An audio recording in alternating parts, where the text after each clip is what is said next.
Alright, welcome to AIC Off-Road Videos. This is just an update from my last video. As you can see from my last video, I was still in the middle of working on it, and now I am finished, at least with the project I had originally set out to do. There's been another one added to it that I finished, and another one that's coming up with what I discovered while working on it.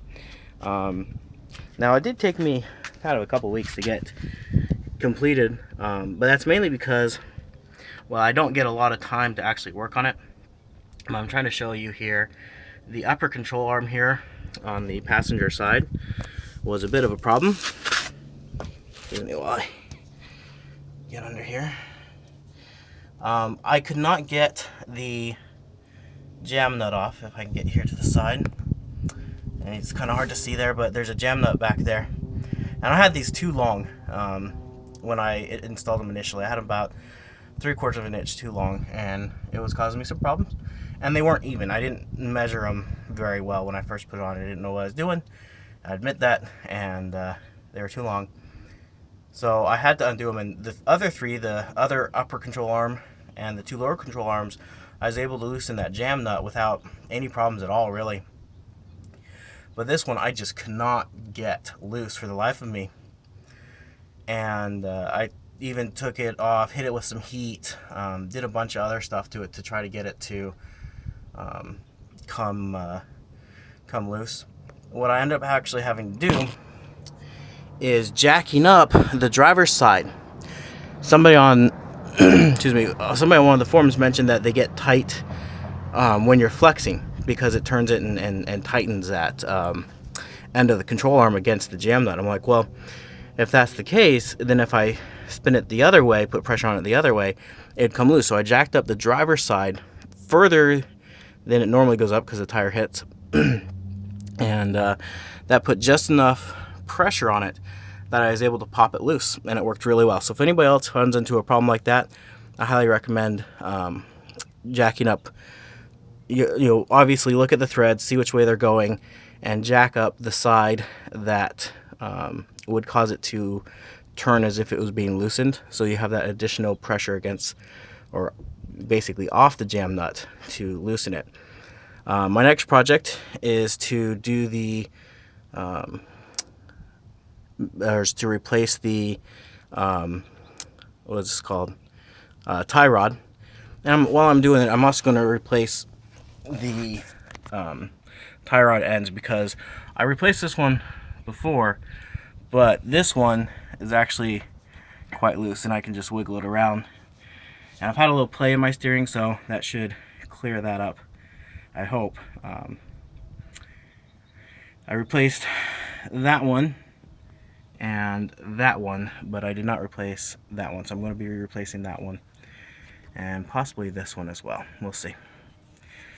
Now, I do have some more projects coming up.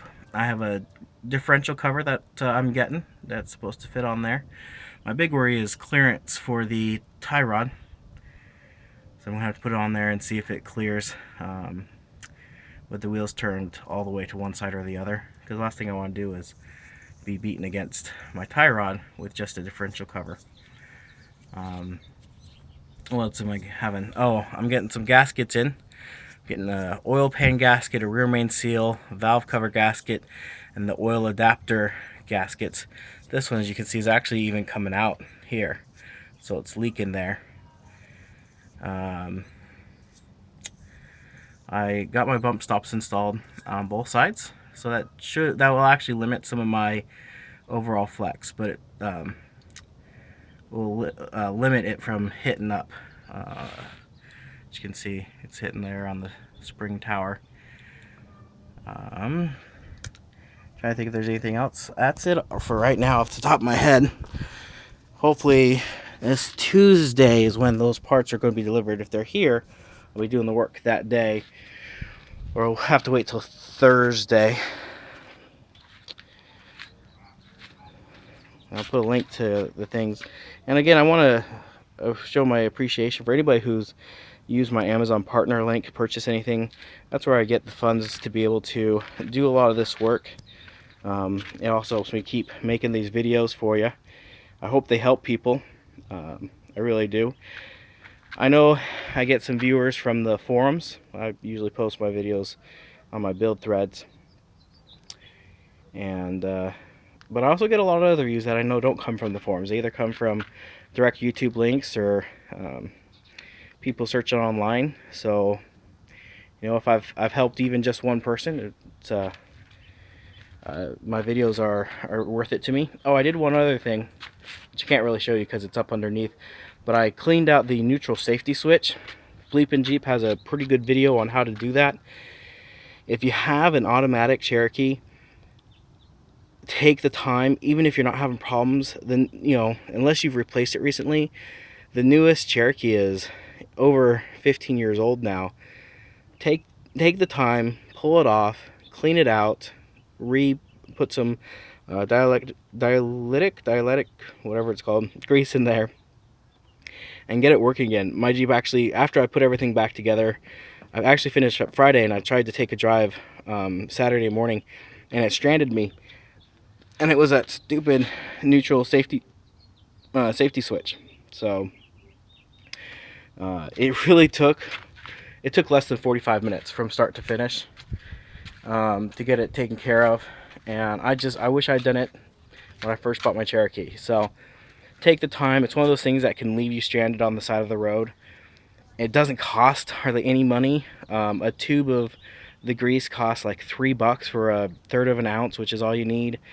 I use some carb cleaner, some screwdrivers, a wrench to get it out, and a box cutter to cut the zip ties. Putting it back together took me, you know, once it all said and done, and I got it clean, probably took less than 5 minutes just to get it all back in.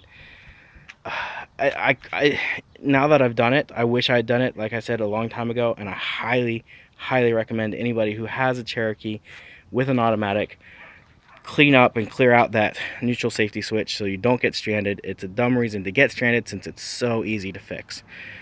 Anyways, if you have any questions, feel free to ask. I'm more than happy to answer any questions I can, and thank you for watching.